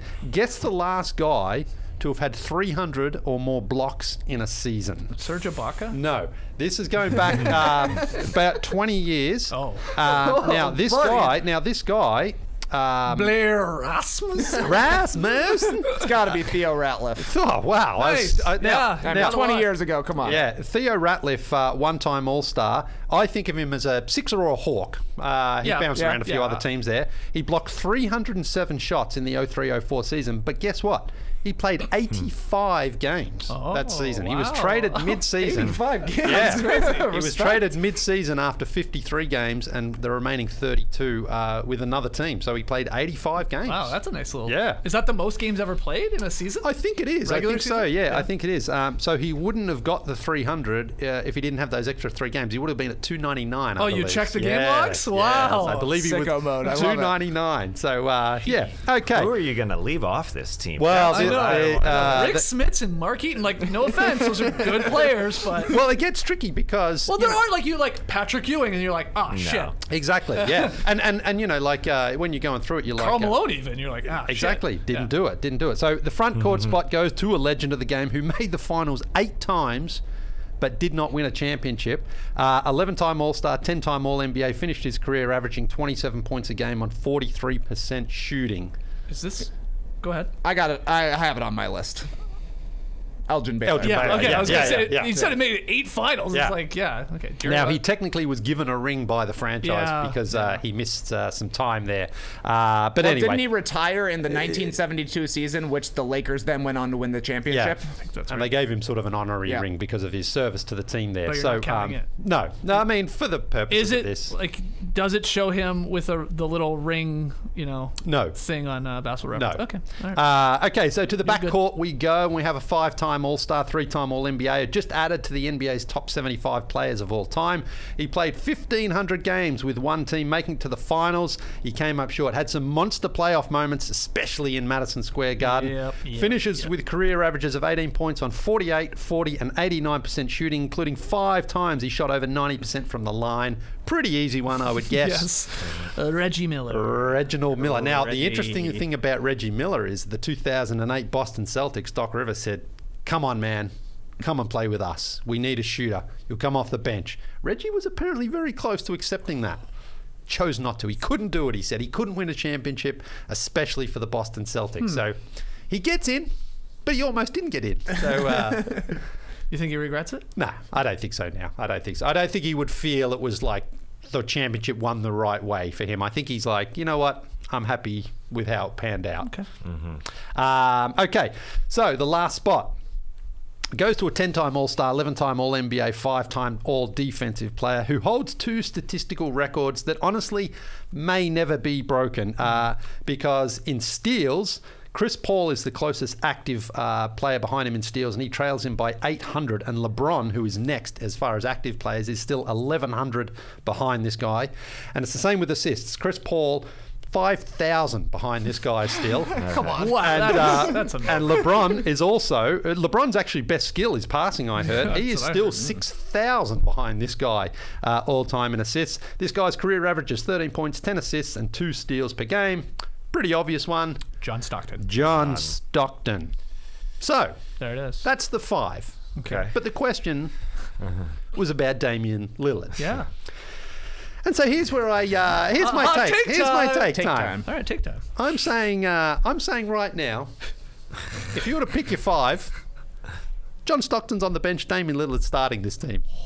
No. I think John Stockton was a great player. Very good player. Hall of Fame deserving player. Oh, be careful, man. Don't make this into Larry Bird. But I also think that those two statistical categories that he's the clear leader in, I think people put so much into those that I think if you were to put Damian Lillard on those teams with Karl Malone, I think the Jazz win a championship. Wow. Okay, there's a take. That's a fucking take. If the game at the end of the game, if you're a coach and you've got Lillard or Stockton, you're like, well, I know Johnny can dump the ball into someone else. Lillard can hit the shot to close out the game. Stockton, of course, had the famous one against the Rockets. Yep. But otherwise, Stockton was just like someone else could do the work. I think Damian Lillard, as far as a player, now he won't have the stats as Stockton. I think as a player, he's a better point guard than John Stockton. What? I would rather have him on my team. Okay. That's my take. Because, look. Again, I'm not disrespecting John Stockton for what he did. He was a dream team. You're disrespecting him completely. Although right John now. Stockton was only on the dream team because Michael Jordan didn't want Isaiah Thomas on there. Facts. That's true. And look, it's like Stockton Malone. Yeah, you dumped the ball in, then Malone did all the work. Do the Jazz get to the finals without John making other people better? Does Dame make other people better enough? Did Johnny actually make all that many people that much better, or did he just? Where did the assists come from, mate? He's gave setting people up and making them better. Karl Malone.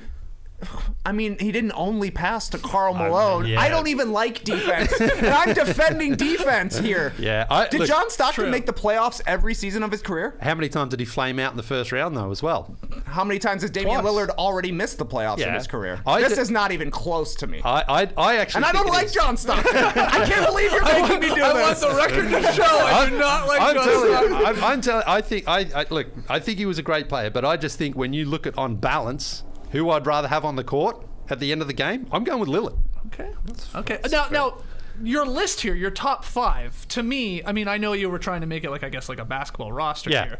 Lillard is ahead of Rick Smith. Like, if Lillard only stays with the Blazers for his entire career and doesn't win a championship, he's ahead of Rick Smith. He's ahead of Mark Eaton. Yeah. One of those guys getting bumped from your list here. Yeah, I mean, be then joining John Stockton and Elgin Baylor and Reggie Miller. No, Damian Lillard's going to play at the end of games, but he's not going to be on the starting 5 of this list. So. Oh, right. I did not expect this podcast to have a John Stockton versus Damian Lillard debate kicking off. And we've got crazy, man. Trey defending the 90s, I know. and I'm going with the modern day. Who has Damian Lillard made better? All of his all-star teammates? Hey, what's the highest John Stockton's ever finished like an MVP voting? Okay. I don't know. I don't know. Yeah, I'd like to know that. I'm just saying. Like, I think if you put Lillard on that Jazz team, If it's a one-on-one game, I'm taking Damian Lillard every time, just like I'm taking Gary Bird over Larry Bird.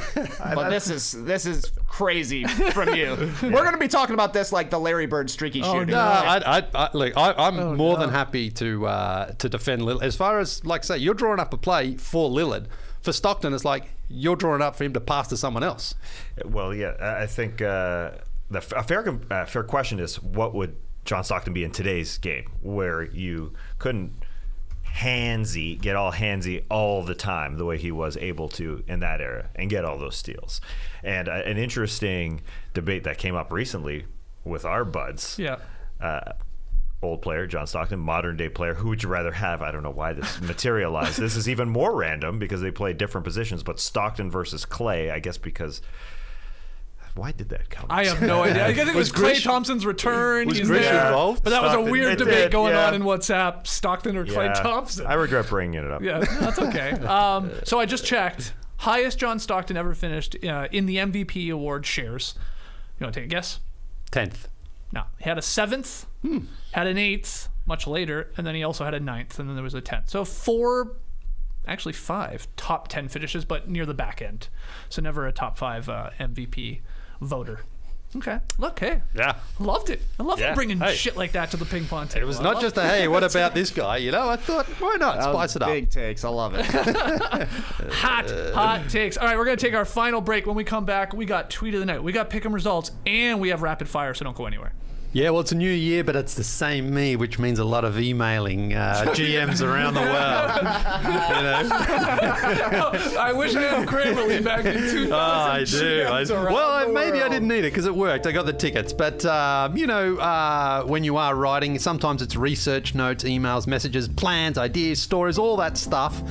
But I know I won't be alone. I won't be going solo. I have my trusty writing support with me all the way. Grammarly, not Grammarlana, Grammarly.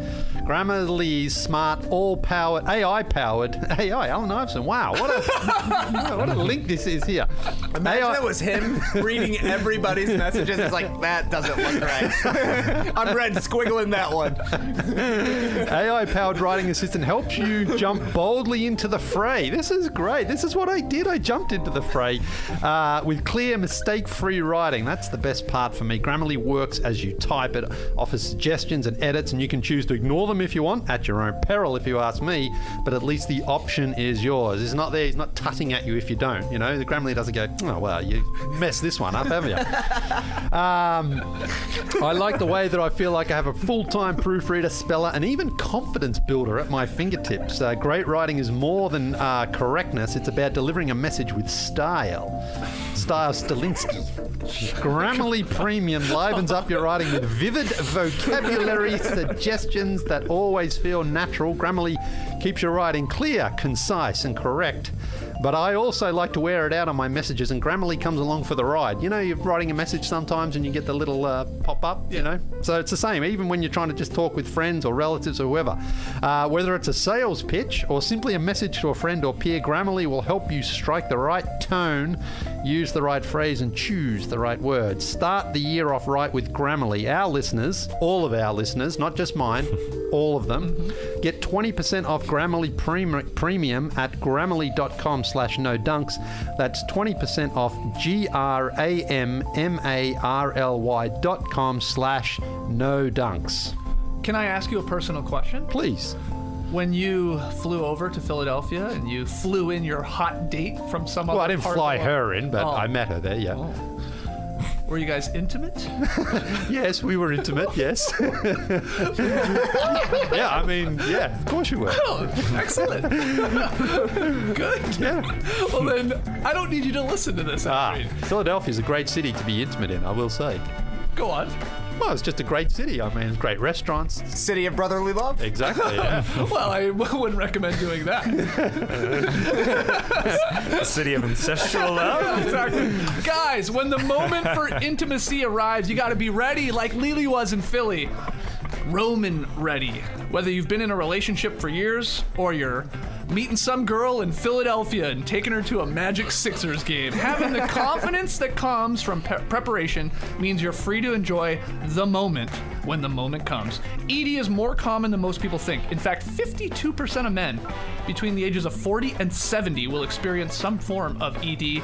The benefits of ED treatment can help you reconnect with your partner and rediscover the joy of sex. Because sex is awesome. Love it. And you are awesome. With Roman, you can get a free online evaluation and ongoing care for erectile dysfunction, all from the comfort and privacy of your home.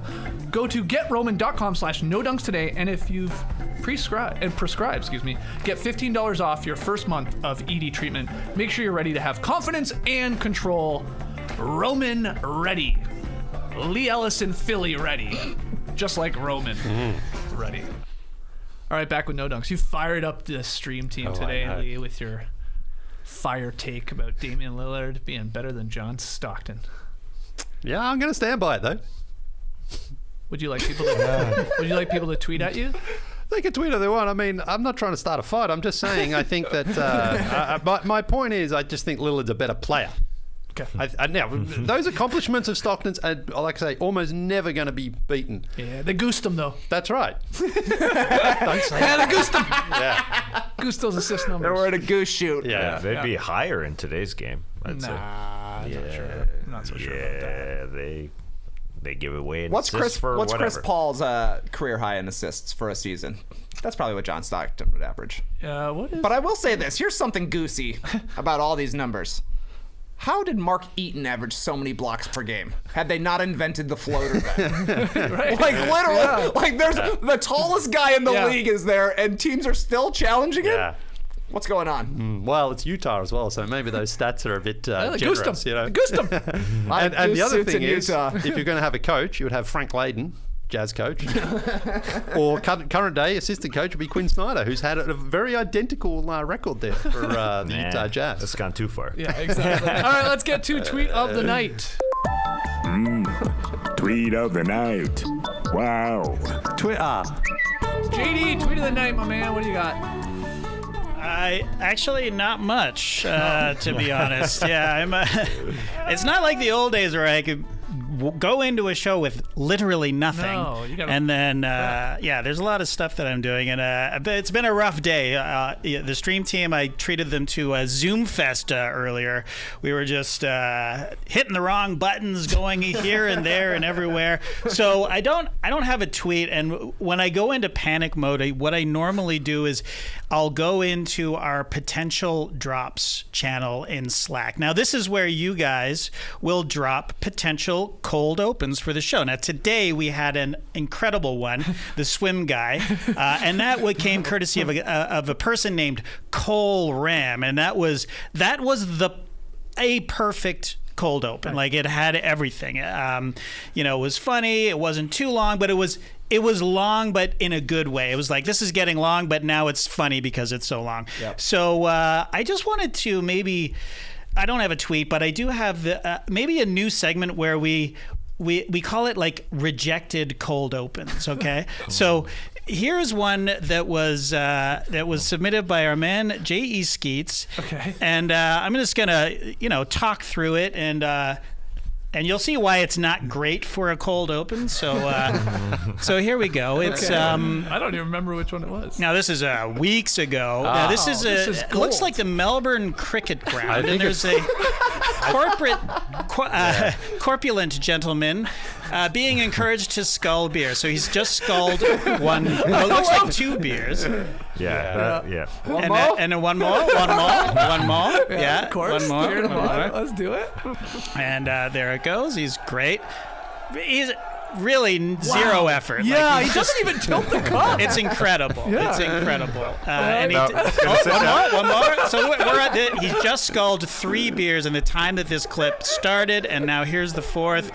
Should I? Of course he's going to. Yeah. And he does it. Now, why is... Look at that guy. It's awesome. I mean, alcohol poisoning. Here, cheers to alcohol poisoning. But, okay, that doesn't work. Now, I get a lot of submissions, and I love getting the submissions because... Believe it or not, it's hard to find good cold opens. Sure. I mean, some of them don't work. So what was wrong with that one? It's not great for audio. Listen, Skeets, this is an audio podcast as well, so there's really nothing happening. There's nothing for the audio listener. Just a bunch of cheering, and I get that sometimes we do that sometimes, but it just goes, you have to see him scull all 4 beers, so it's about a minute or maybe longer than a minute, so we just couldn't use it. Okay, so I have one more. Now, usually I like to have 3, but now Leigh submitted this one, and I almost hesitate to put this on the show. And you know what? I'm not even going to describe it. So, Leigh, I'm going to put you on the spot, and I want you to describe what's happening, and then we can discuss why this isn't the best choice for a cold open. I'm intrigued. All right? I forget what this one is. All right, well, here it comes. Here it comes. So... Talk us through this, Leigh, please. Tell the listener what's happening. This one came through a... All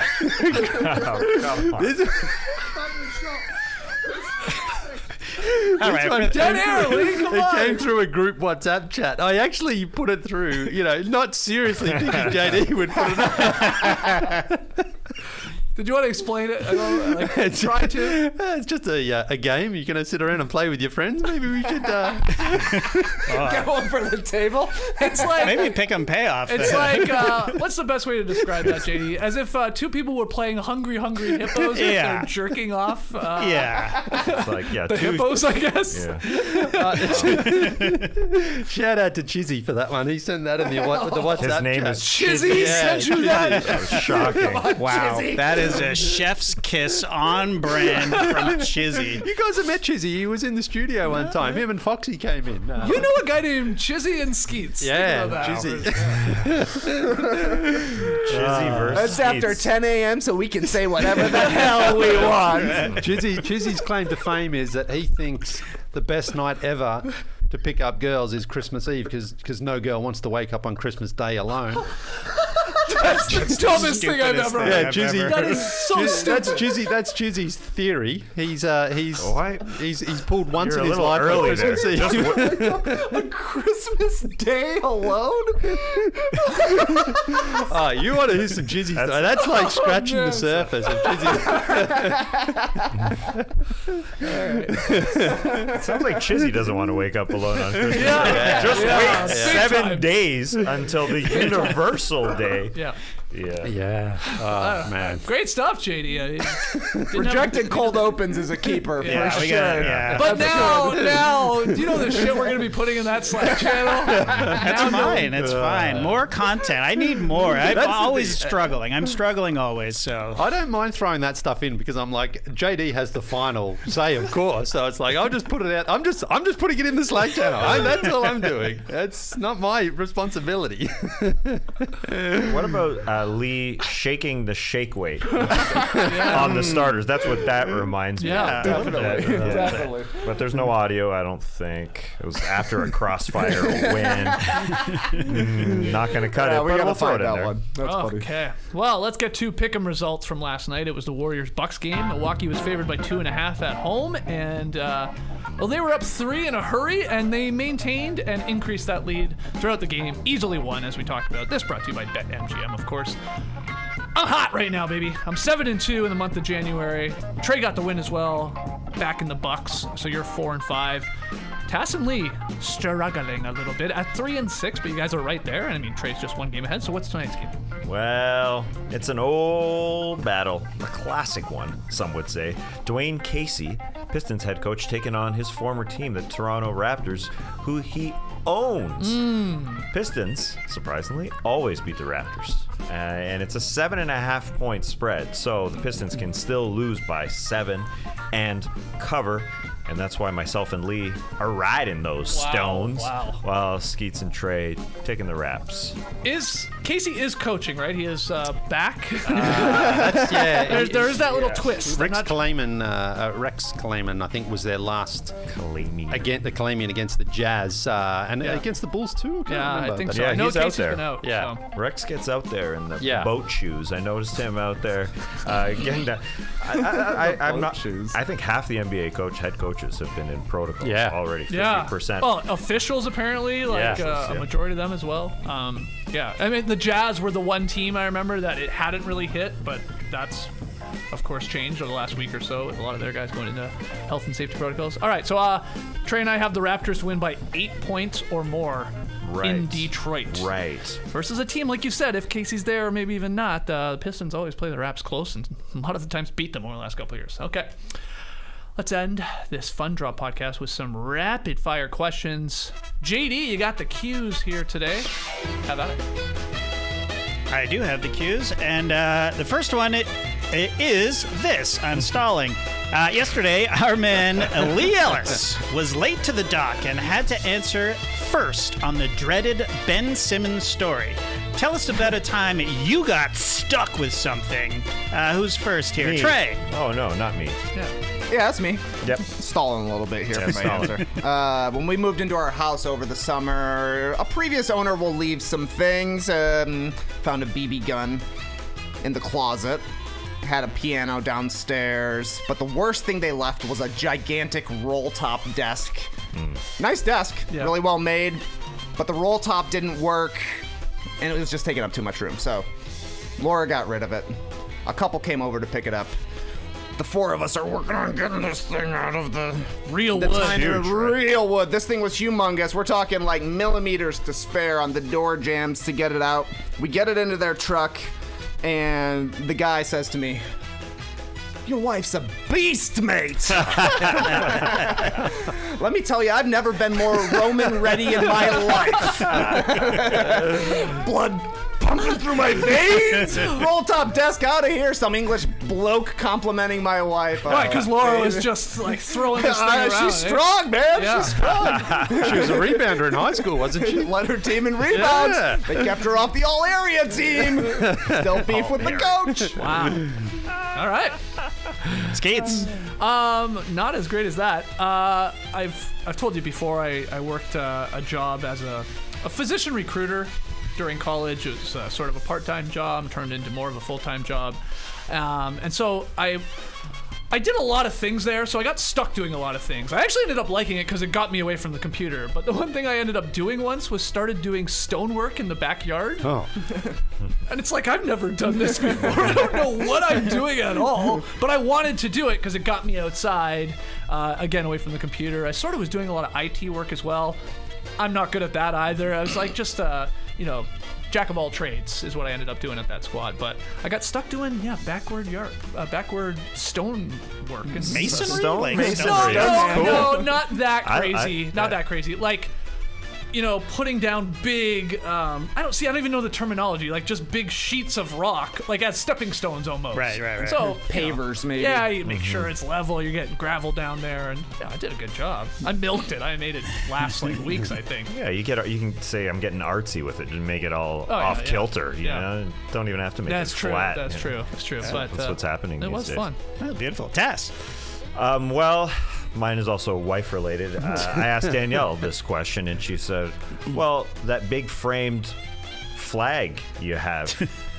I said, "Excuse me? I am not stuck with that beautiful piece of art that we were given, actually, when we came down to Atlanta.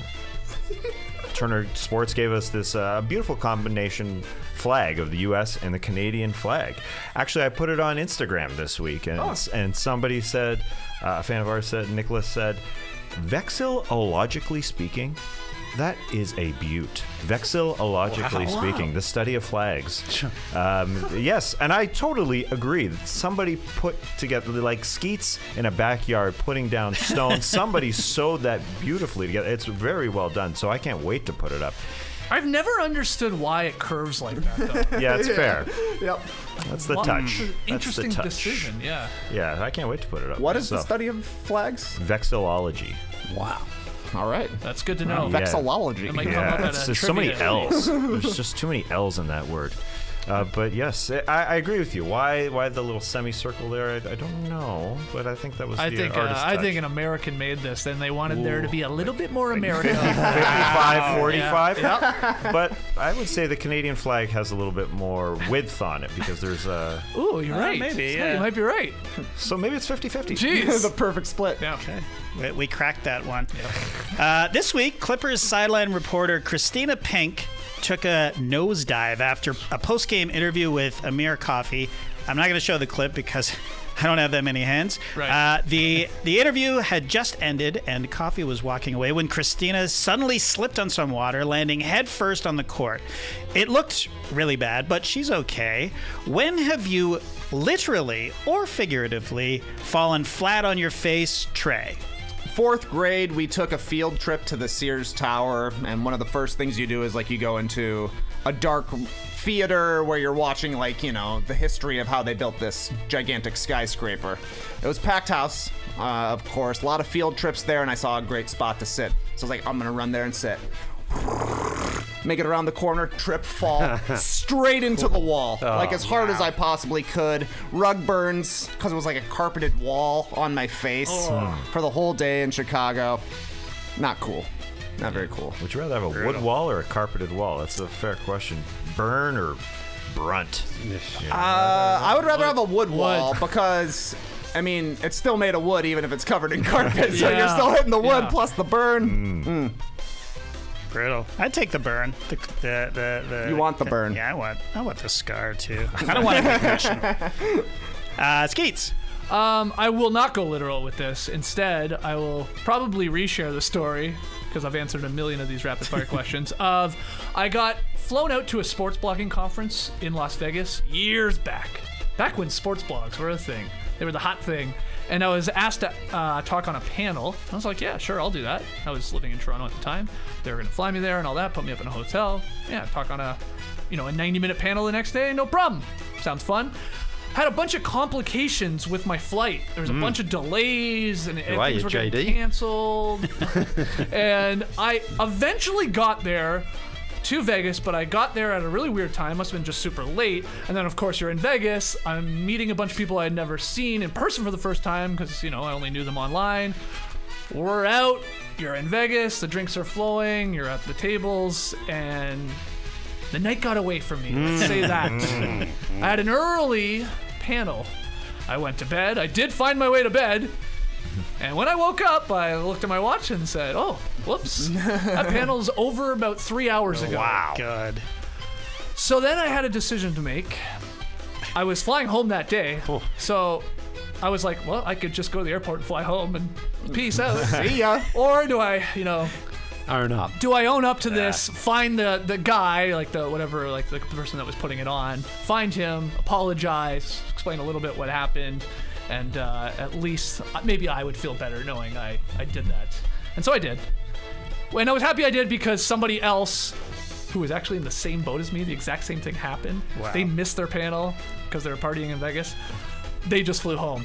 So at least I was like, the guy was not happy with me by any means. Like he was disappointed. But he was like, well, at least you had the balls to come up and apologize. So respect. It was. I mean, I had fun, I think, but that's rough. That's so More easy fun than to- you would have had on the panel. probably. Story out of it, For sure.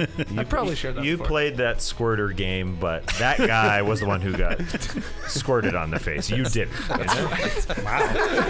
When you put it that way, you're right, Chaz.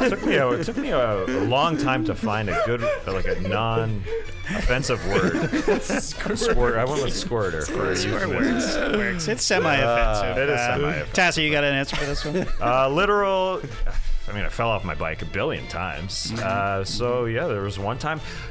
One of those things where I was going too slow, riding to my friend Thor's house on Dixie Road in Mississauga, and I just lost it on the sidewalk when I was nothing.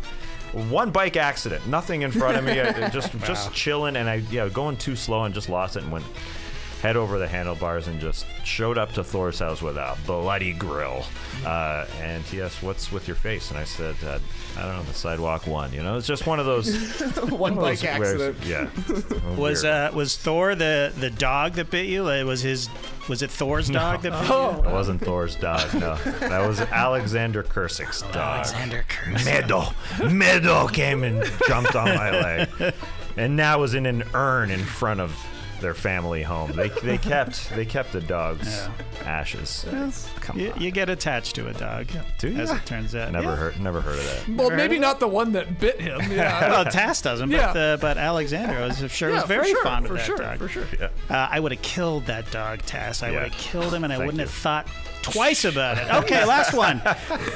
Earlier this week, Avery Bradley stole the ball from Ja Morant and attempted to lay the ball in, only to be denied by Morant himself with what may go down as the greatest block in history. Tell us about a time you exacted your revenge in spectacular fashion, Trey. Yeah, we were planning a bros trip to Wisconsin a few years back, and for this one we decided we're all going to draw names out of a hat, and then you have to get a weird shirt for the person whose name you drew. I drew friend of the program, Tom Poro. I think he's actually here in the stream team right now, and I hooked him up with a gigantic shirt of one of our friends' faces.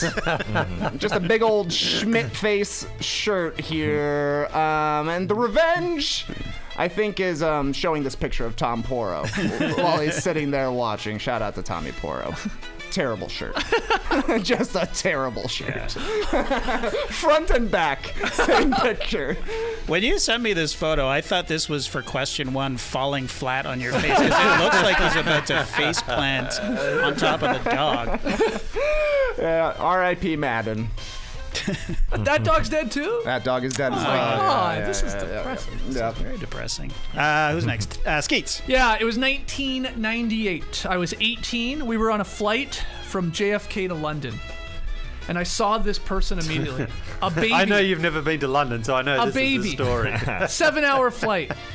First hour was bliss. Then the crying started, Leigh. Small whimpers at first. Then came the shrieking. Louder, louder, louder, till it filled the whole cabin. When I arrived in London, I was a shell of a man, Leigh. Broken. You see, I had spent my entire life savings to go to London to see my beloved Buckingham Palace. Oh, yeah. So I could see if I could make those soldiers laugh. But because of the baby, I was too tired to do anything funny. And I vowed from that day forward that I would devote the rest of my life to getting my revenge on that little baby. So, flash forward. Yeah. That's exactly what I did. It took me 20 years, Leigh. 20 long years. But I searched for the man that I had searched for the man that was the baby. Yeah. And I found him, and I went through his garbage. It was crazy. A rat bit me on the hand. Oh, my It's not gross. God. And I found his travel itinerary. And lo and behold, the stars aligned. And there we were. The baby turned man and me sitting side by side on an international flight. And I exacted my revenge. Good.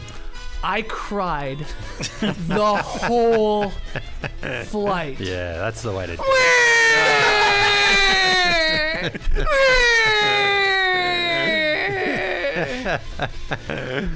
But then I was sitting in the wrong seat. It turned out I had to go to the back of the plane, and he had like canceling air. Yeah. It's not gross. I got revenge, but yeah. I knew one of you was going to do this when I wrote this question. Tassie. Man, I hope that Nirvana baby gets its money. You just remind me of it. He keeps suing Nirvana. Yeah. When's he gonna get his money? He keeps going for it. Anyway. What do you got? Wow.